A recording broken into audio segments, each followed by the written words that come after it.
लक्ष्य चाहे जितना भी संघर्षमय जीवन हो प्राप्त हो जाए। अधरों पर मुस्कान सहज मधुमेह विचार हो सतत हृदय। हो अधरों पर मुस्कान सहज मधुमेह विचार हो सतत हृदय। कैसी भी हो विकट निशा, कैसी भी हो विकट निशा, खुद सुबह ले मधुर उदय। मित्रों, जीवन में रात आती है, मगर वह रात आदरणीय होती है जो एक सुबह को जन्म दे जाती है। मैं चाहता हूँ आपके जीवन में यदि कभी रात आवे तो सुबह आपका जरूर मुस्कुराते हुए स्वागत करेंगे। और अंत में, क्योंकि मेरा जीवन दर्शन ही जीवंतता को लिए हुए है, मेरी फिलॉसफी है कि हमें मुक्ति नहीं मिली है, हमें घूम फिर करके इसी जीवन में आना है। तो हम यहाँ रहें तो जिस भी परिस्थिति में रहें, जिस भी परिवेश में रहें, हम ऐसा वातावरण बना करके जाएं इस परिवेश में आने वाले व्यक्ति के लिए कोई असुविधा ना हो, क्योंकि घूम फिर करके हमें भी यहीं आना है। हम किस परिवार में आते हैं, हम किस शरीर से आते हैं, वो मायने रखता है हम कैसा काम करते हैं। क्योंकि हम जिस परिवेश में, जिस शरीर में आएंगे वो आएंगे इसी वातावरण में ही। तो हम जाते जाते अपने वातावरण का नुकसान न करें, इसी कामना के साथ सुखमय विचार रख कर उनमें सतवर्ष जिए रहते सुख में। हमेशा लिए हो दिव्य शांत परिवेश हो बने।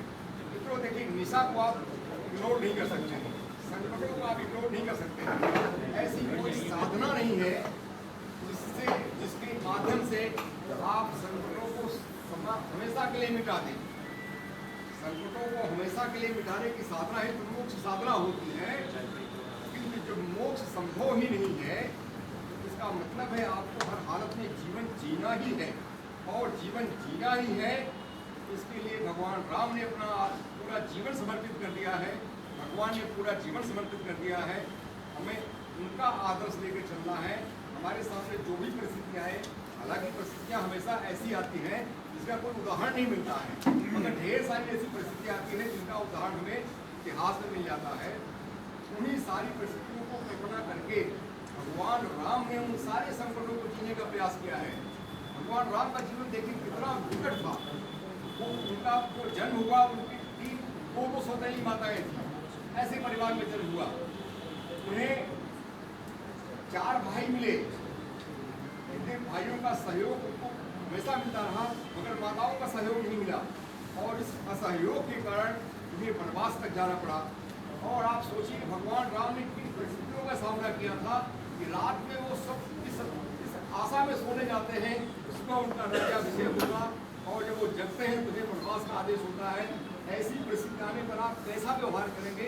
आपको राम का स्मरण करना पड़ेगा। आप राम कथा सुने या न सुने, मगर रामायण जरूर पढ़ें। रामायण में कैसे जीवन जिया जा सकता है, इसे श्री राम के माध्यम से बखूबी हमारे साहित्यकारों ने बताने का प्रयास किया है। तो हम सब जीवन को महत्वपूर्ण माने।